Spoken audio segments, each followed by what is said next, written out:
que li ñuy jàngat tey si atelier bi mooy projet bi dafa nekk projet boo xamante ni projet bu réussir la si aspect yu bare d'abord li nga xamante ni moom la ñu tëraloon def ko si projet bi si dimbalu suñu borom yooyu yëpp def nañ ko indi te également projet bi indi na ay jàngat yu bare donc jàngat bu mag bi ci am mooy amélioration de l'accès des personnes en situation de handicap dans les centres de formation professionnelle donc loolu également lu am solo lu nga xamante ni grâce à ce projet am nañ ko également projet bi may nañu ñu gis ni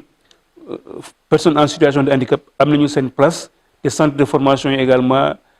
pare nañu pour accueillir leen comme ni nga xamante ni également noonu la ñuy jëlee en charge la formation des autres catégories de personnes yu nga xamante ne ñu ngi ci société bi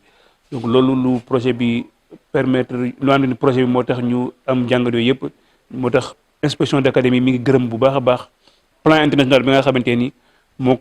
la lëkkaloo woon ci projet bi. boo defee ay jéego ci projet war nga bokk ak ñi nga xam ne ñooñu nga àndaloon maanaam résultat yi donc looloo taxoon tey ñi daje pour xool lépp lu ñu jot a réaliser ci projet bi donc pour bokk ko ak ñi nga xam ne non seulement ñooñu leen doon liggéeyal mais aussi ak yeneen acteurs yi pour wax leen ne lii la ñu jot a réaliser. donc ci projet bi ci durant 9 mois yi wala durant 12 mois yi nga xam ne donc seq nañ ko di koy liggéey ci projet bi donc tey am nañ ci vraiment satisfaction yi ñu ci génnee ak li nga xam ne aussi acteurs yëpp léegi ñi nga xam ne même bokkuñu woon ci projet bi sax am nañ lu leer donc lu jëm ci nga xam ne projet REGIC bi moom la def ci centre de formation yi. waaw lépp lu ñu mébatoon moom vraiment antu na ndaxte activités yi nga xam ne loolu la ñu waroon def yëpp def nañ ko.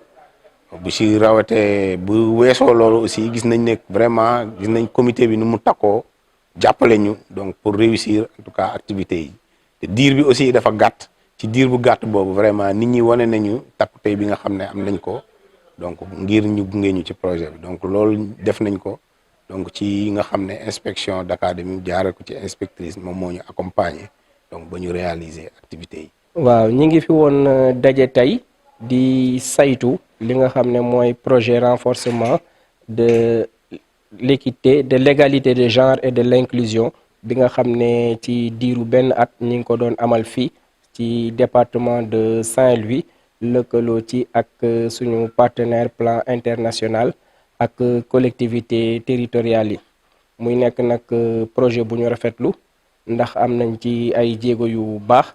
ci li nga xam ne mooy jàppale xale yi jigéen ak góor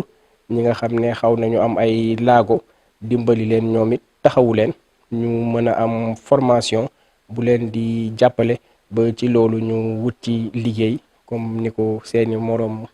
ndaw di ko defee. waaw dinañ jàpp ne projet bi réussir na ndax ñi nga xam ne ñoom lañ ko dégtaloon ñoom ñëpp tey li ñu namoon ci ñoom def nañ ko ci ba ku ci nekk am nga ci léegi loo xam ne di nga ko def jumtukaay li ñuy wax outil de travail pour mën a demal sa bopp ndax toll nañ foo xam ne tey l'auto-entrepreneuriat bokk na lu nguuru Sénégal di ñaax askan bi pour ñu jublu ci.